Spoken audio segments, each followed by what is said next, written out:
혹시 배우 중에 최강희라는 분을 여러분 혹시 들어보셨는지요? 저도 얼굴을 보면 이제 TV에서 가끔 좀 이렇게 보았던 분이다라는 정도였는데요. 몇 년 전에 이분이 어느 기독교 방송에서 출연으로 이제 자신의 하나님을 만났던 이야기들을, 그리고 어떻게 하나님의 은혜로 자신의 삶에 변화가 일어났는지, 이런 부분들을 간증하는 그런 부분들을 보았는데요. 굉장히 인상 깊게 보았습니다. 아마 이제 여러분 중에서도 방송이나 혹시 이제 이런 기사를 통해서 들어보신 분들도 계시리라 생각하는데요. 이분은 이제 연예계 생활, 죄송합니다. 연예계 생활을 제가 안 해봐가지고 특별하게, 근데 어쨌든 연예계 생활을 하면서 너무 힘들어서, 겉으로 보기와는 다르게, 스포트라이트를 받고 하는 겉으로 보기에는 다르게, 내가 언제까지 살아야 하나, 왜 이렇게 살아야 하나, 이런 무력감 또는 우울감에 빠져서 담배는 말할 것도 없고 하루하루 술이 없으면 잠을 잘 수 없는 그런 상태에 있었다고 합니다. 이분은 모태신앙으로 교회를 다녔지만 예배 시간마다 예배는 언제 끝나나, 명품 가방 언제 살까, 어느 기회에 살까, 이번에는 뭘 살까, 이런 생각을 하면서 그냥 예배 시간만 때우는 그런 사람으로 있다가 2013년 10월 어느 날 예배 시간에 하나님이 자신을 만나 주시고 자신의 삶이 변화되었다라고 고백을 합니다. 그래서 그 이후로 술도 끊고 담배도 끊었다. 그리고 이제는 왜 자신이 살아야 하는지 이유를 발견했노라고, 이제 하나님의 배우로 하나님 앞에 자신을 온전히 드리며 살겠노라고, 이런 간증을 지금으로부터 한 6년 전에 기독교 방송에 나오셔서 한 적이 있었습니다. 그런데 얼마 전에 예전에 출연했던 그 기독교 방송에서 다시 이 최강희 씨를 찾아가서 그동안 어떻게 지내고 계시는지 근황을 묻는 영상이 있었습니다. 그런데 제 눈길을 끈 것은 제목이었습니다. 이런 제목이었습니다. 새롭게 그 이후 6년 만에 만난 배우 최강희, 잘 지내는 줄만 알았는데, 이렇게 해서 점점점, 이런 제목이었습니다. 이런 이제 제목을 이제 청중들에게 좀 흥미를 주기 위한 제목일 수도 있겠지만, 제목에서 뭔가 느껴지는 것, 무슨 일이 있었나? 어떤 내용들을 보라고 하는가? 이런 생각을 이 제목을 보면서 하게 되었습니다. 6년 전 간증을 회상하면서 이제 저는 다시 이 영상을 다시 한번 보게 되었는데요. 그 안에 보니까 이 최강희 씨에게 이 방송국에서는 6년 전에 TV 똑같은 이 프로에 나와서 하나님을 간증했던 그 최강희 씨의 모습을 잠깐 보여주었는데요.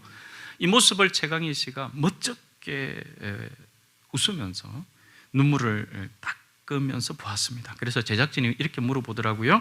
왜 눈물이 나시나요? 그래서 최강희 씨가 이렇게 대답을 했습니다.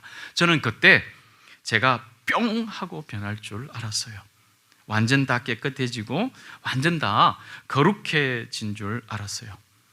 나는 이제 하나님만을 위해서 살고 하나님께만 영광을 돌리며 살아야지, 이렇게 살겠노라고 말하고는 제가 이제 자빠졌어요.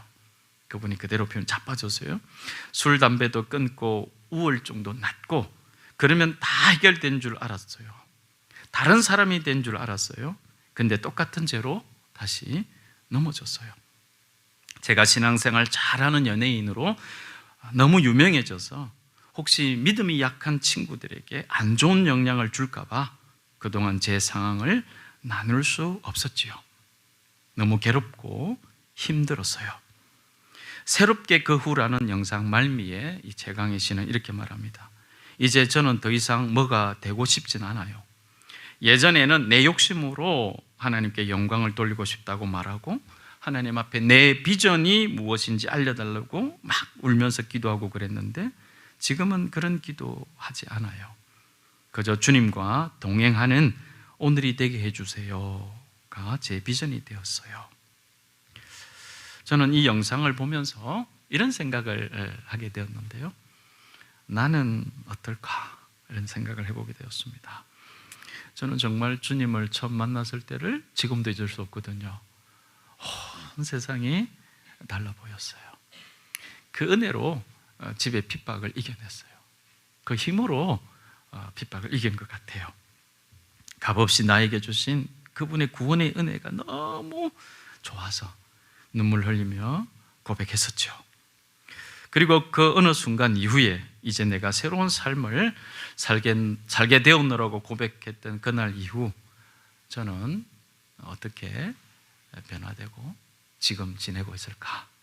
여러분은 어떠십니까?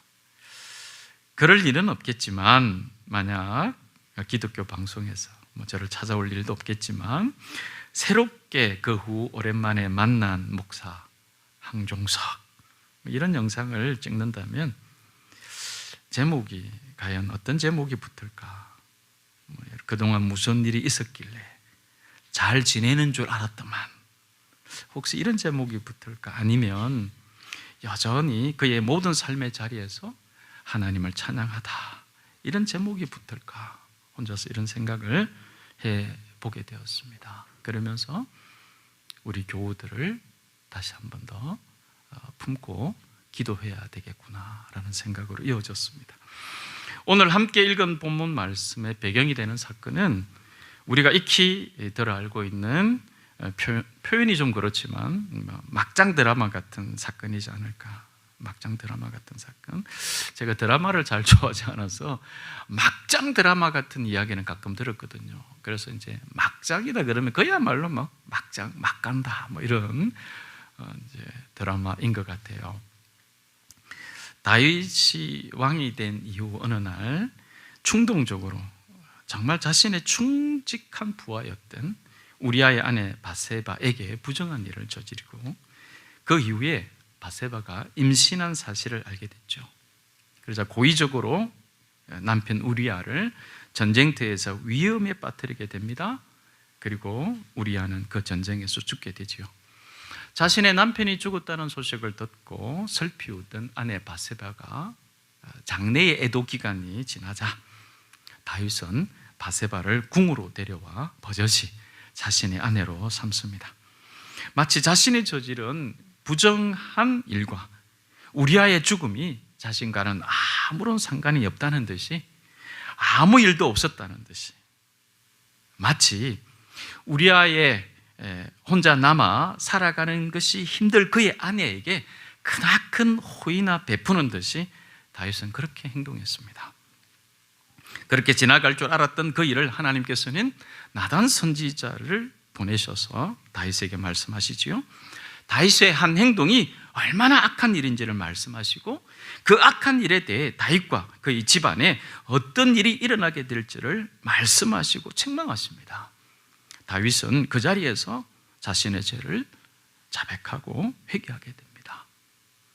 다윗의 부정으로 바세바에게 태어난 두 사람에게서 태어난 아이는 나단 선지자의 말대로 태어난 후에 죽게 되고 그 후 오늘 말씀이 우리가 오늘 읽었던 말씀이 바로 그 이후의 말씀이죠.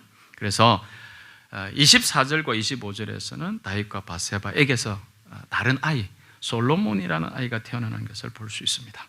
오늘 이런 배경을 가진 본문의 말씀을 통해 저는 우리가 죄에서 돌이킨다는 것에 대해서 같이 생각하며 하나님께서 우리에게 말씀을 통해서 예비해 주신 은혜에 함께 동참하기를 원합니다. 먼저는 우리들 중 그 누구도 예외 없이 누구든지 넘어질 수 있다는 사실에 주목해야겠습니다. 그 사람이 어떤 사람이든지 간에 신앙생활을 오래 했던 사람이든지 모태신앙이든지 저처럼 목사이든지 이전에 어떠한 대단한 믿음을 고백하고 어떻게 살아왔든지 예외 없이 죄에 걸려 넘어질 수 있다는 사실을 알고 늘 경계해야 한다는 것입니다. 교우 여러분, 다윗은 어떤 삶을 살았던 사람이었습니까? 우리가 잘 알다시피 다윗은 어린 나이임에도 불구하고 양떼를 지킬 때에 곰과 야수들, 맹수들에게서부터 그들을 지켜낼 때에 하나님을 의지하면서 했던 사람이었고, 사람들이 두려워하는 그 이스라엘의 그 명망 있는 장수들이 함부로 나서지 못했던 그 골리앗 앞에 자신이 믿는 만군의 여호와 하나님을 모욕할 때 무서워하지 않고 당당히 앞에 나서서 내가 모욕하는 여호와의 이름을 의지하노라 라고 말하며 싸우기를 마다하지 않고 승리를 경험했던 그였습니다. 그뿐입니까? 다윗은 오랜 세월 사울 왕에게 쫓겨다녔습니다. 그럼에도 다윗은 하나님을 원망하거나 자신의 처지를 불평했다는 기록을 볼 수 없습니다. 오히려 하나님을 찬양했고 감사했고 힘들 때마다 더욱 하나님을 의지했던 모습을 우리들이 볼 수 있습니다. 다윗이 하나님을 찬양했던 많은 시편을 통해 우리는 이것을 알 수 있게 된 거죠. 쫓기는 중에도 주님, 내 마음이 확정되었사오니 내가 주님을 찬양합니다. 주님의 한결같은 사랑을 내가 찬양합니다. 그렇게 고백했던 다윗이었습니다. 어떻습니까? 다윗은 왕이 되고 나서도 여전히 하나님을 예배하는 일, 쫓겨다녔을 때도 그랬지만 왕이 되고 나서도 여전히 하나님을 예배하는 일, 하나님과 함께함을 가장 가치 있는 일로 여겼다라고 우리는 알 수 있습니다.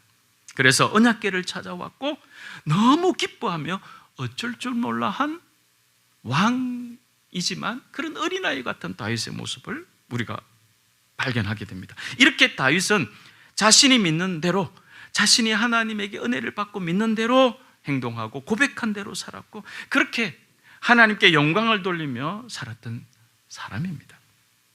그럼에도 다윗은 지금 넘어졌습니다.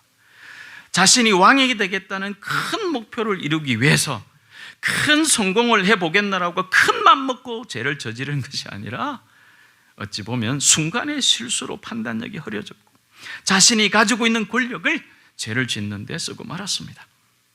우리가 걸려 넘어지는 것은 지극히 작은 것일 수 있다는 거죠. 순간의 실수일 수도 있다는 거죠. 믿음이 연약한 자만 넘어지는 것도 아닙니다. 그러므로 저와 여러분이 넘어질까 두려워하고 경계해야 하는 이유지요. 늘 경계하며 살았지만 그럼에도 이렇게 연약하여 우리가 넘어지게 될 때 저와 여러분은 어떻게 해야 하는 것이 옳겠습니까? 설교 초반에 잠시 말씀드렸던 배우 최강희 씨의 간증이 전부처럼 들을 수는 없지만 이 최강희 씨는 정말 하나님을 만나서 하나님을 경험하고 자신은 새로운 사람이 되었노라고, 자신을 괴롭히던 예전 문제는 다 해결되었다고 생각했는데 같은 죄에 똑같이 걸려 넘어졌다고, 그래서 깊이 좌절하고 낙심했다고 말한 것을 기억하실 겁니다. 다윗은 어떤가요?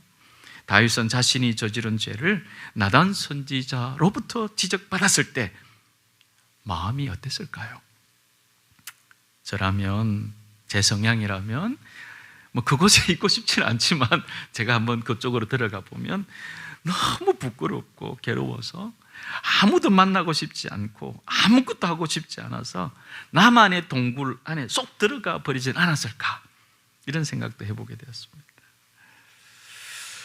아니면 자신이 저지른 죄의 무게보다는 이 사실이 다른 데 알려지지는 않았을까, 다른 사람들이 나를 어떻게 볼까 전전긍긍하지는 않았을까, 아니면 내가 이스라엘의 왕인데 그 정도가 무슨 죄냐며 오히려 뻔뻔하게 권력으로 무마하려고 하지는 않았을까, 이런 생각을 해보게 됩니다. 그런데 다윗은 어떻게 했습니까? 지적을 당하자마자 치욕과 수치를 무릅쓰고 내가 주님께 죄를 지었습니다 라고 고백합니다. 사무엘기하 12장에서 다윗이 회개하는 모습은 너무 간단하게 한 줄로 등장하지만 다윗이 얼마나 마음속 깊이 자신이 범죄한 사실에 대하여 철저하게 회개하는지는 시편 51편을 통해 잘 알 수 있죠. 시편 51편은 다윗이 나단으로부터 죄를 지적받고 회개하는 내용으로 기록된 말씀이죠. 다윗은 이렇게 고백하고 있었습니다. 실로 나는 죄 중에 태어나고 어머니의 태 속에 있을 때부터 죄인이었습니다. 주님, 우슬초로 나를 정결케 해 주십시오. 내 속에 깨끗한 마음을 창조하여 주시고 내 속을 견고한 심령으로 새롭게 하여 주십시오. 주님 앞에서 나를 쫓아내지 마시고 주님의 성령을 나에게서 거두지 말아 주십시오. 주님께서 베푸시는 구원의 기쁨을 내게 회복시켜 주십시오. 우리가 주님 앞에 범죄함으로 죄에 걸려 넘어졌을 알았을 때, 비록 같은 죄로 넘어졌을지라도, 비록 작은 것에 걸려 넘어졌을지라도, 비록 내가 왜 그랬을까 후회로 모든 것을 포기하고 싶을지라도 결코 좌절하고 낙심해서 주저앉아 있으면 안 됩니다. 다윗의 시편 51편의 고백처럼 하나님께서 원하시는 제사는 상한 심령이며 상하고 통회하는 마음을 멸시하지 않으시기 때문에 그렇습니다. 그 상한 마음을 주님께 고백할 수 있어야 한다는 것을 잊지 말아야 합니다. 진심으로 드리는 참회가 있어야 한다는 것이지요. 마지막으로 우리는 진심으로 하나님 앞에 용서를 구할 뿐만 아니라 용서하여 주시는 하나님을 신뢰하고 믿어야 합니다. 용서하여 주시는 하나님을 신뢰한다는 이 말을 다른 말로 표현하면 용서받은 자유함으로 그 죄가 주는 수치를 타인에게 전가시키지 말고 자신이 지은 죄로 인한 실수의 결과들을 기꺼이 짊어지고 살아가는 것을 말합니다. 이것이 오늘 설교에서 제가 좀 더 강조하고 싶은 부분입니다. 하나님께서 우리가 진심으로 회개할 때 정말로 하나님께서는 우리의 죄를 용서하여 주시는 하나님이십니다. 그런데 여전히 우리는 우리가 실수하고 범죄한 사실을 하나님께 용서하여 주심을 신뢰하지 못하고 있다라는 것은 어떤 경우에 그렇습니까? 실수하고 범죄한 그 자리에서 자꾸 맴돈다든지, 그래서 후회하고 낙심하며 시간을 허비하면서 보내거나, 아니면 그 사실을 내 기억에서 지워버리려고만 하는 스스로의 발부둥 같은, 해결되지 않는 스스로의 발부둥 것 같은 그런 모습이 아니라 기꺼이 짊어지고 살아가는 사람의 모습을 가지고 있어야 합니다. 자, 다윗의 경우로 다시 돌아가 보시지요. 바세바와 다윗 사이에서 태어난 아이가 죽을 거라는 나단 선지자의 말이 있었지만 다윗은 그럼에도 불구하고 그 아이를 살리려고 하나님께 간절히 기도를 드리며 금식하고 밤을 새고 맨 땅에서 잠을 잤다고 기록하고 있습니다. 그러다 결국 말씀처럼 아이가 죽게 되자 다윗은 모든 행동을 멈추고 어떤 말을 합니까? 22절과 23절을 보면 이런 말이 등장하죠. 아이가 죽고 사는 문제는 나에게 달린 문제가 아닙니다.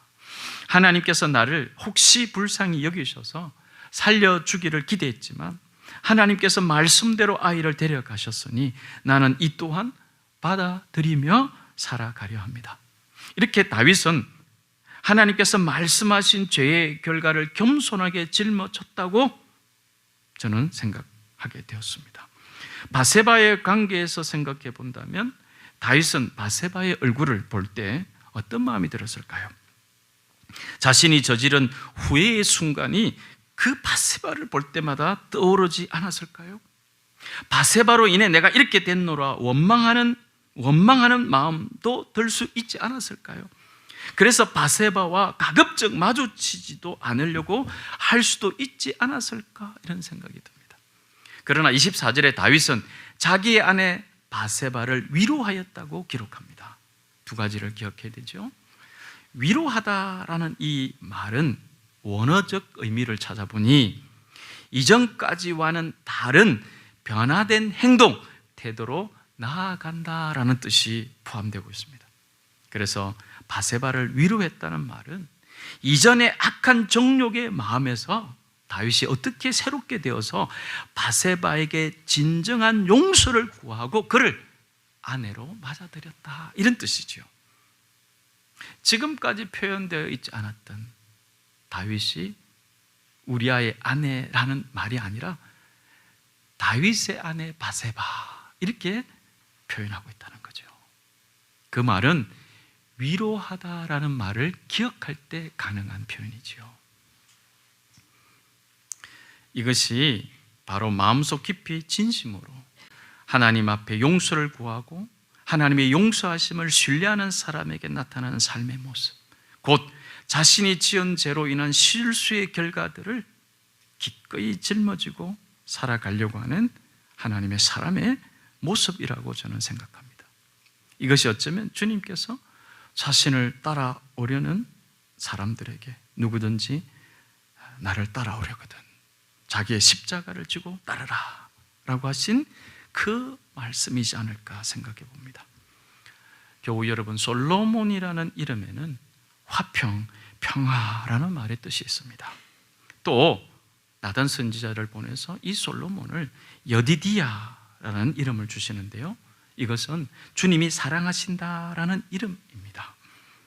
하나님께 제 용서를 구하고 용서하시는 하나님의 은혜를 믿는 그곳에, 그래서 그가 실수한 것을 기꺼이 인정하고 그 바세바를 자신의 아내로, 그를 위로하고 그에게 진정으로 용서를 구하는 태도에서 바세바는 다윗을 받아들였을 겁니다.